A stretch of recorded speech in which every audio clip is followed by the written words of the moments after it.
Have you ever presented an idea you were certain about, but felt that it didn't land with the authority it deserved? You leave the meeting wondering why your point wasn't fully acknowledged. That's a common experience. You feel confident in your work, but that confidence doesn't seem to translate when you speak. Exactly. And for many professionals using English as a second or third language, the immediate assumption is that the problem is grammar, or perhaps their accent.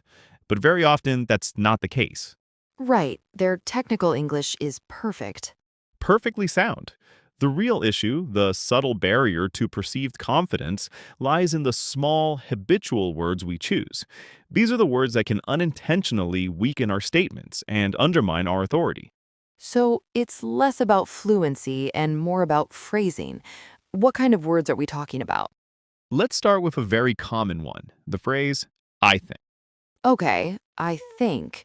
It feels natural, almost polite. It's a standard way to introduce an opinion. It does, and in a casual conversation, it's perfectly fine. However, in a professional or academic setting where you are expected to be an expert, starting with I think can diminish the power of your statement. It frames your contribution as a mere personal opinion rather than a well considered analysis or a factual observation. That makes sense. It adds a layer of subjectivity, of personal belief, where you might want to project objective confidence. Precisely. Consider the difference. A project manager might say, I think we should delay the launch by 2 weeks. Okay, that sounds like a suggestion. Now, compare that to, based on the current data, we need to delay the launch by 2 weeks. Or even more directly, delaying the launch by 2 weeks is necessary to meet our quality standards. The first version is a tentative thought, the others are professional assessment. So the alternative is either to state the point directly or to ground it in external evidence, data, analysis, observation.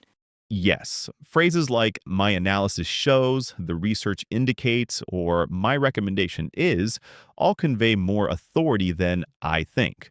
Often, you don't need a preface at all, just state your conclusion. That's a powerful shift. It's subtle, but the impact seems significant. What's another word that has this weakening effect? The word just, it's a minimizer. We often use it to soften our requests or statements. For example, I just wanted to ask a question, or I just wanted to add one thing. Right, as if to say, this will only take a second, or this isn't a major interruption. And that's the problem. It implies that your contribution is small or insignificant. If you have a valid point or a relevant question, it doesn't need to be downplayed. The word just apologizes for taking up space. So the fix is simply to remove it. Instead of, I just wanted to say, you would say, I have a question, or I'd like to add a point, or even more directly, to build on that point. Notice how much cleaner and more confident it sounds? You are not just doing something, you are actively contributing. it's true. It removes the hesitation. This seems related to another set of words, like maybe or perhaps. They fall into the same category. Maybe we could try a different marketing channel, or perhaps we should reconsider the budget. These words signal uncertainty. But what if you genuinely want to propose an idea for discussion, not as a final directive? Isn't that what those words are for? That's an important distinction. The key is intent. If you are truly uncertain or are in a very early brainstorming phase, they can be appropriate. The problem is when they become a habitual way of presenting solid proposals. Using them out of habit rather than for a specific purpose. Correct. For a more confident, yet still collaborative alternative, you can use phrases like, one option is to explore a different marketing channel, or let's consider the budget again. This language is constructive and invites discussion, but it originates from a position of clear sightedness, not hesitation. It frames you as a strategic thinker, presenting viable alternatives. It seems all these changes point toward taking up more linguistic space, so to speak, not apologizing for your contribution. That's a great way to put it, and it brings us to a related behavior, over apologizing, specifically using sorry as a conversational entry point. For instance, sorry, quick question, or sorry to interrupt, but That's another one that can feel like simple politeness. Many people are taught that it's rude to interrupt. And politeness is crucial, but in a professional discussion or meeting, contributing is your role. It's not an interruption that warrants an apology, it's participation. Constantly saying sorry for speaking can subtly position you as subordinate, as if your input is an inconvenience. So, what's a better way to enter the conversation politely but without apologizing? You can use excuse me. It serves the same function without the apology. Or you can simply wait for a natural pause and begin speaking.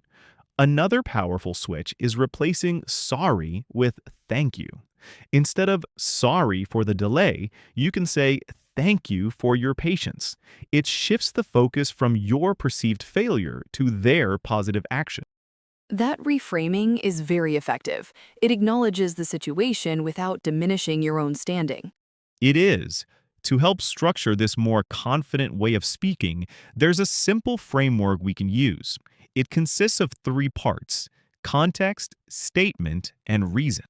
Context, statement, reason. Okay, how does that work in practice? First, you set the stage by providing the context. This orients your listener. For example, regarding the Q4 marketing budget, everyone now knows exactly what you're talking about. Mm-hmm. Clear and focused. Second, you make your direct statement, the core of your message, delivered without the weakening phrases we've discussed. Following our example, we need to allocate more funds to digital advertising. Direct and unambiguous. Finally, you provide the reason. This is your evidence or justification which backs up your statement. Because our latest metrics show a 40% higher return on investment from that channel compared to print. So, putting it all together, regarding the Q4 marketing budget, we need to allocate more funds to digital advertising because our latest metrics show a 40% higher return on investment from that channel compared to print. Exactly. It's logical, structured, and inherently confident. It leaves very little room for ambiguity and presents your idea as a complete, well-reasoned thought. That framework is very practical. It builds confidence into the very structure of the communication, forcing you to be clear about your own reasoning before you even speak. That's the key. This isn't about adopting an artificial persona of confidence or being aggressive. It's about achieving clarity. By consciously removing these small, habitual words that create ambiguity and hesitation, you allow the strength of your ideas to be heard clearly. It's about removing the unintentional filters that we place between our ideas and our audience, letting the work speak for itself, supported by direct and precise language. Well said. Ultimately, the language we use does more than just communicate our thoughts. It shapes how those thoughts are perceived by others, and perhaps just as importantly, how we perceive them ourselves. That's a profound point. It suggests that practicing this kind of communication isn't just for the benefit of an audience, but it's also a form of self-reinforcement. By speaking with conviction, you're also building your own sense of certainty and expertise in what you're saying. It's like a feedback loop of confidence. Thank you for listening. Join us next time on Method English.